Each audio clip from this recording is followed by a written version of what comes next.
It's 10:20 p.m. on a hot summer night in the small town of Naica, Chihuahua. Townspeople start picking up the pace to make it back to their homes. At 10:30 p.m., the town's church will sound its bells, marking La Hora de las Brujas, or the Witch's Hour. And if you're outside on the streets of Naica, you will soon find out why this is the world's capital for witches.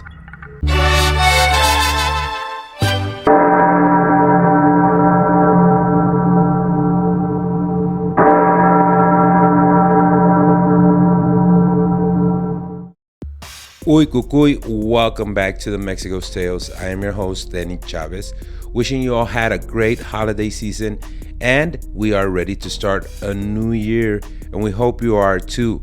We want to thank you for your support. We keep receiving new subscribers every day, and we are really happy that you're spending your precious time with us. If you are new to the channel, all we talk about here is ghost stories, urban legends, true crime, conspiracy theories, and more, hailing from Mexico. So if this is your type of content, hit that subscribe button, leave a like, share our videos, and more importantly, leave a comment. This is the best way to support our project. That will also help us to be able to produce more content. Today, we will visit Naica, which is a small town in the state of Chihuahua. Naica translates to place of shadows in the Tarahumara language, which is the native tribe of the state. Although Naica is well known for mining activities in this area, and it's home to one of the deepest mines not only in the state of Chihuahua, but in Mexico, measuring some 300 meters or over 980 feet deep. There's another part of Naica's history that brought us here today, and that is Las Brujas de Naica, or the Naica Witches. Contrary to popular belief, the legend of Las Brujas de Naica is relatively young. It started back in the 1880s. However, the behavior of the town's inhabitants make this legend more believable, as they keep some of the traditions to avoid encounters with the malevolent beings. For example, the town has a curfew. At 10:30, everyone in the town can hear the church's bell go off, announcing the arrival of Las Brujas, or the witches. People run back to their homes to seek shelter and avoid being taken by the Brujas. Accounts of gatherings in said mines take place every October 31st.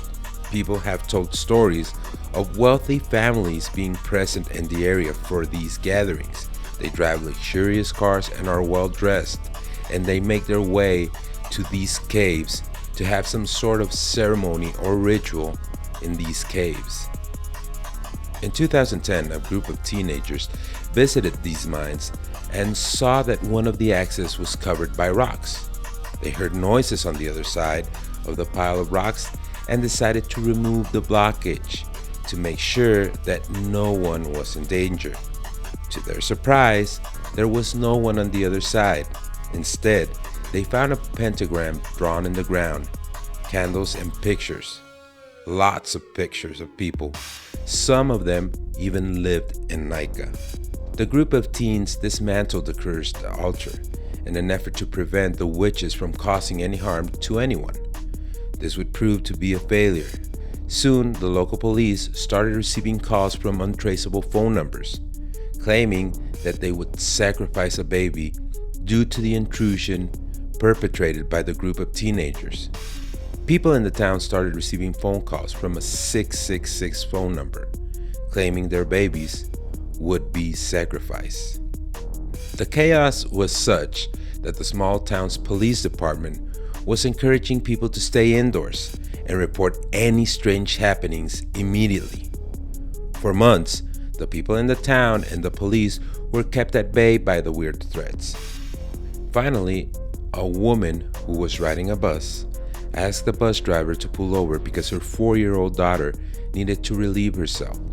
The bus driver did not want to stop, as they were in a very desolated area and there had been people that had reported witch sightings. The woman insisted, and the bus driver finally allowed her and her daughter to get off the bus. After waiting for them for a while, the bus driver finally called the police. Both the mom and the daughter never got back on the bus.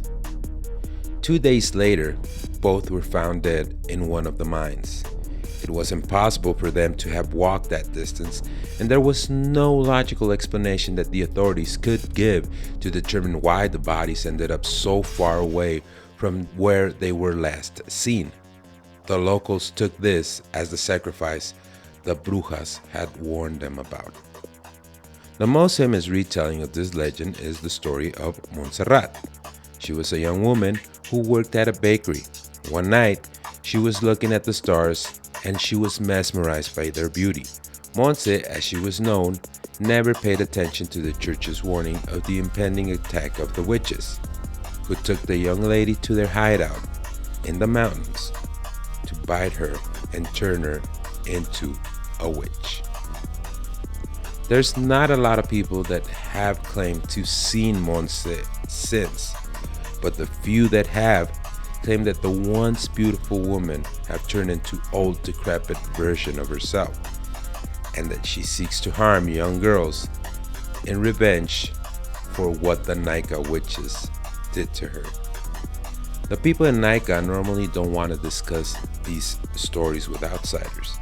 They believe that certain people in the town have ties with the Naica Brujas, or they are Brujas themselves. So to avoid any problems, they don't talk about these stories, and they are always locked away before 10:30 to avoid la hora de las brujas. And with that, we come to the ending of another Mexighost Tales. This episode came as a request. I cannot remember for the life of me if it was through Facebook or YouTube. I looked up the comments and I couldn't find it. Maybe someone deleted it. But if you requested this story, here you go. Let us know what other stories you would like us to feature. I still have a few requests left that we are working through. So just hang tight. We'll get them out to you. And another thing, we want to start a new section where we want you to be involved in the videos.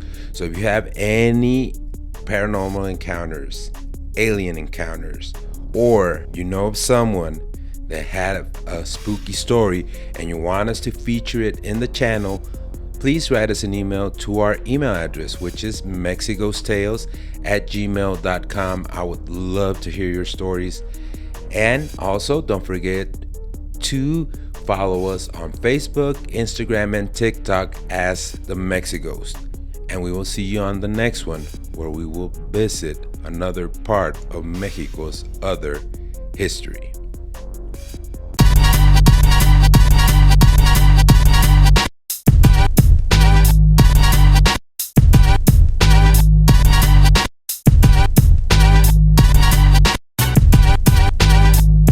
Y celebraremos una gran fiesta mexicana juntos.